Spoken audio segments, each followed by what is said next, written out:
అలాంటి ఎన్నో విప్లవోద్యమానికి పాటలు రాసి విప్లవోద్యమానికి దగ్గరయ్యారు. అప్పుడు నాలో ఉన్న కవి బయటకు వచ్చాడు. ఆ పోరాటానికి మొత్తం కూడా బాసటగా నిలబడ్డాను. మా నాన్న జీవితం కూడా మీరు కూడా చూసుకున్నట్టయితే తెలంగాణలో సగటు మనిషి జీవితం మా నాన్న జీవితం. నాయనా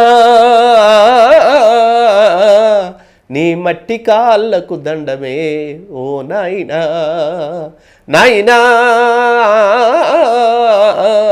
నీ మంచి మనసుకు దండమే ఓ నాయనా.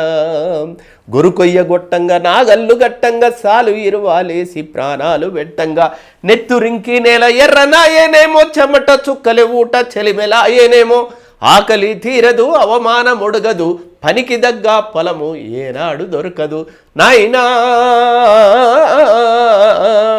నీ కంటిలో కన్నీటి చెలిమెలున్నాయేమి నాయనా.